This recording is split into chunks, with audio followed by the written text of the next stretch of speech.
Аксы районундагы Атамекен партиясынын өкүлү райондо аткарган алгылыктуу иштери боюнча доклад угузду. Андан соң 300дөн ашуун элдин атынан жарыш сөзгө чыккандарга кезек берилди. Сөзгө чыккан Аксы районунун тургундары суу маселесине, чек ара көйгөйлөрүнө жана өлкөнүн азыркы абалы тууралуу бир катар суроолорду берди. Ушу чек ара боюнча айтсам дайым эле уруш жаңжал. Мына Актөбөдө дагы былтыр кандай алардын элдери келип бизден мал багып жаткан адамдарды ургулап ашпаран кылып кеткен күндөр да болуп атты да. Ошондой маселелерди Өзбекстандын жарандары менен бир маселени чечиш үчүн өтө кыйын. Шор суу чыгат. Малыбыз бирок сууга ичип ал өлбөгөн жыйынтыкта да. Өзүбүз жазындасы май айында суу чыгат насостон. Ошол боюнча октябрдын этегинде токтойт. Ушул барабар эми пенсияга чыккан водовоз десек жарашат. Кудайдын көзүн бир карайсың, ал водовоздун шопурунун көзүн күнү түнү карайсың. Себеби 10 литр бензин менен барып келе турган жерге 20 литр десе дагы макулсуң. Уюң ичкен шор сууну ичип эртеңгөн өлгүң келбейт экен. Программаларын кыскартуунун натыйжасында мугалимдердин айлык маяналары аябай төмөндөп калды да. Мынайча караганда 5.000–6.000 миң сомдо айлык. Ал эми китепканачылардын айлыгы болсо 10 класс комплекти отурган болсо 1000 сом айлык болот. Бул 1000 сом менен азыр ким иштейт билбейсиң. Жарыш сөзгө чыккандар Атамекен партиясынын лидери Өмүрбек Текебаевдин өлкөнүн бүтүндүгү үчүн үзөңгү кууштун каркыра жайлоосунун сатылышында Акаевдик, Бакиевдик бийликтин коркпостон чындыкты бетке айтып, бир катар куугунтукта жүргөндүктөрүн айтып өттү. Эми эч кандай акчага, ар кандай кургубадаларга ишенбестен Аксы эли Атамекен партиясынын колдоруна токтолду. Жакшы эле жашап атабыз, Кудайга шүгүр деш керек. Элдер абдан эле жакшы жашап атабыз. Кой аксагы менен жүз дегендей турмуш Кудайга шүгүр. Биз саясаттан аксап атабыз, акыйкаттыктан аксап атабыз. Ошол 2000-жылы мына президенттик шайлоодо Өмүрбек Чиркешевичтин колун бардыңар эле Текебаевга таштап туруп чыкпай жатып алдыңар үйүңөрдө. Мен акимчиликке келип Текебаевдин колун 84 тап келдим. Даже лидерин да машина минип алып кетип калыптыр. Аксынын немеси, лидери. Аксы жергесинин көйгөйлөрүн уккан Атамекен партиясынын депутаттары азыркы мезгилде Атамекен партиясы аталган көйгөйлөрдү чече турган мыйзамдарды жазып жатканына токтолду. Атамекен социалисттик партиясына кызмат кылган атуулдарга грамоталар жана акчалай сыйлыктар партиянын лидери тарабынан ыйгарылды. Биз стратегияны ойлобостон эле күнүмдүк ойлоп, бүгүн аман калсак, эртең маселе чечилсе деген менен мамлекет аракет болуп келген экен. 2 жылдан бери биз стратегия алдык. Кытай менен Кыргызстан аркылуу өткөн темир жол, шоссе жолдорубузду, электролинияларды, ошол электролинияларыбыз ушул Кытайга курулат, кеминен ары Пакистанга курулат. Биз электр энергиясын сыртка сатканга дагы ушул мүмкүндүк алабыз.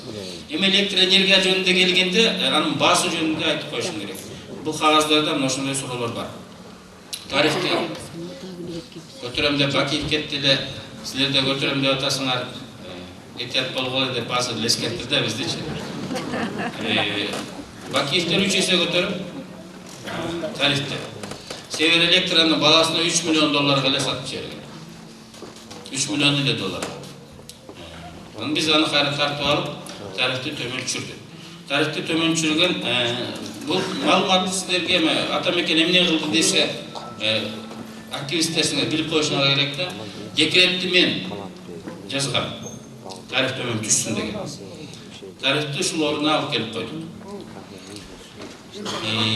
Бирок бизде 3 цент тариф. 3 цент болот да, центке айландырганда. Бизде 3 цент. Цент менен айтканда. Кипр деген өлкөдө 26 цент экен. Турцияда 22 цент. Биздин коңуш өлкөлөрдө 7 цент. Эң Кыргызстан ошол региондогу эң арзан электр энергиясы бар өлкө бизбиз. Эртеби кечпи электр энергия көтөрүлөт. Эртеби кечпи. Бирок биз берген убадабызды берип 5 жыл көтөрбөйбүз деп убада бергенбиз. Ушул кийинки шайлоого чейин ушу көтөрбөйбүз деп турабыз. Жыйынга келген катышуучулар мындай жыйындарды тез-тезден өткөрүп, эл көйгөйлөрүн чече турган кез келгенин айтып, эл өкүлдөрүнүн мындай кадамдарын жогору баалашты. Чечилбей жаткан көйгөйлүү маселелер көптөгөн чечилди деп ойлойм. Рахмат ошо биздин Атамекен партиясынын лидерине Текебаевга.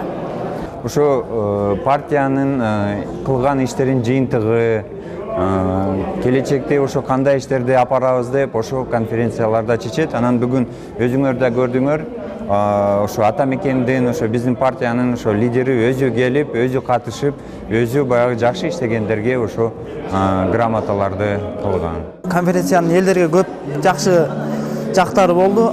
Негизи ушундай депутаттарыбыз ушу Кыргыз элине келип, ушу жакшы өздөрүнүн эмгектерин менен тааныштырып турса, элдерин ушу жакшы деңгээлде өсүшөт элдер. Анан бүгүн ушу иш-чаралар менен тааныштырды. Атамекен партиясы ушу бардык элдерге ушу жакшы немелерди, жардамдарды беришип атат ушу. Депутаттар Актерек каналынын курулуш иштери менен таанышып, ал жерде 2 километр туннель казылышы керек экенин көрүп, бул иштерди тез арада чечерин айтып, Аксы жергесине болгон иш сапарын улантышты. Ушу Актерек каналы да. Актерек каналы бул Аксынын келечектеги ырыс кызы деп эсептейбиз да биз. Себеби бул Актерек каналы бүтмөйүнчө Аксыдагы мал уурлук дагы чечилбейт, Аксыдагы суу маселеси дагы чечилбейт да. Чек ара маселеси дагы чечилбейт. Азыр өзбектерден биз тилибиз кыска. Себеби суу бизде болгону менен Кербен шаары, Актөбө, Күлүктөбө, Жергетал, Коштөбө Өзбекстан аркылуу суу ичет. Биздин суу Өзбекстан аркылуу өтөт. Жай мезгилинде өзбектер каалаганда жаап коет сууду, каалаганда ачып коет. Бул суунун башынан ушул жерге чейин келген да? Келген, ушундай тегизделип келген. Бул жагы туннель болот, туннелден чыгып сразу каналга куюлуп кетет, наркы. Курпускаянын. Мунун ар жагында канал бар, болгон азыр 2 километр туннель казып калыптыр да. Ошо казыш керек, бул жерде суу агызыш керек. Болду. Эгер ошондой боло турган болсо, биз өзбектер менен тең ата сүйлөшө алабыз.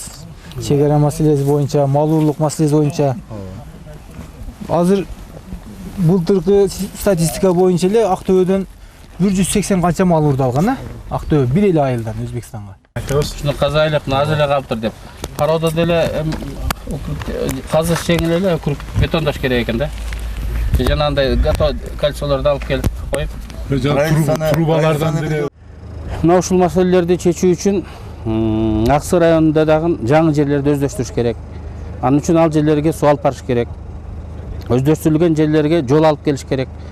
Мына ушул маселелерди ушул комплекстүү түрдө чечиш керек. Муну да мен жанагы айткан көз каранды эместикке жетишүү концепциясынын ичинде карасак болот. 20 жылдан бери бүтпөгөн Иринжит каналы мына бүгүн эртең бүтмөкчү. Ал бүтсө 1,5 миң гектар жерде суу жакшы барып, ал эми таптакыр суугат болгон 2 миң гектар жер өздөштүрүлөт. Бул канча үй бүлөгө жумуш ордун камсыз кылат. Актерек каналы курула турган жерде турабыз. Иштин башы башталып калган. Бирок мына бул жерге келип, ушул туннель казыла турган жерге келгенде токтоп калыптыр. 2 километрге жакын туннель казыш керек. Эгер бул канал бүтүп калса, бул дагы ошол миңдеген гектар жаңы жерди өздөштүрүүгө бизге мүмкүндүк берет. Ошентип, Кыргызстандын өнүгүүнүн стратегиялык планында 17 жылга чейин 50 миң гектар жерди өздөштүрөбүз деген планыбыздын ушул бир бөлүгүн Аксы районунан эле аткарып койсок болот. Узундугу 22 километр болгон Иринжит каналында болгон эл өкүлдөрү курулуш иштеринин башталганына 6 жыл болгонун айтып, өткөн жылдарда 14 километри бүткөн болсо, быйылкы жылы 8 километрин бүтүрүүнү пландап, мамлекеттик бюджеттен акча каражатын бөлүп, канал казуу иштери башталган болчу. Бүгүнкү күндө аталган каналдын 99% бүткөрүлүп, 60 метр жери калган. 25 майда каналга суу кое берилет. Азыр биягынын баары тең бүттү. Акыркысы 7 километр 200 метрде 50-60 метр калды. Ошол жерде кичине бир жардыруу калды, кичине 5 метрлер. Ошону алып салсак, ошону алып салып, ошол жерге бетон куйсак, канал полностью бүтөт деген. Иштейт деген. Ошол айдын 25-ине бүтүрүп суу беребиз деген. Азыр сууну кайсы жактан ачып атабыз десеңер, баштан ачып ошол жерге чейин келет экендер да? Ушул азыр биз ошол баягы барган Пачатадан Бешбатпан каналынан сууну ачтык. Ал бул жагынан келет. Бул жактан. Бул жактан келет. Ошо Кербенин үстүндө Касабордо канал бар. Ал менен бул жакка келет. Мына азыр карасак, баягы көп скептиктер бар болчу. Бул жерге суу келбейт, чыкпайт деп. Мына азыр көрүп атабыз, бир 60 метр жер калыптыр. Ошол жерде бир аска бар экен. Ошону асканы жардырып эле 25 майда буюрса сууду уже өткөрөбүз деп атат. Бул жерде түп тамырдан бери турмуш өзгөрөт, суу келе турган болсо. Суу деген өмүр, өзүңөр билесиңер, ошондой да. Мына Кудай буйруп, насип кылып ушул канал бүтүп калса, мына азыркы массивтерде ошондой проблемалардын көпчүлүк маселелер чечилип калат. Анан дагы бир айтып кетчү маселе, мына ушундай проекттерди ишке ашыруу бизде көптөгөн маселелер бар. Качан биз ушу агып аткан суубузга кожоюн болмоюнча экономикабыз алдыга жылбайт. Ушундай эле көйгөйлүү маселе мына Ала Бука районунда Чанарсай суу сактагычы бар. Ушундай канал бүтүп, биринчи этабы бүткөнүнө 15 жыл болду. Мына Кудай буйруп насип кылса ошонун экинчи этабын дагы мына ишке киргизип кала турган болсок, ал жерде дагы бир 5000-6000 гектардан ашыгыраак жер суу ичкенге бүгүнкү күнү. Эл көйгөйүн уккан эл өкүлдөрү эми маселени парламентте көтөрүлөрүн белгилешүүдө. Темирбек Жакыпов, Гүлбарчын Маман кызы, Сентябрь, Аксы району.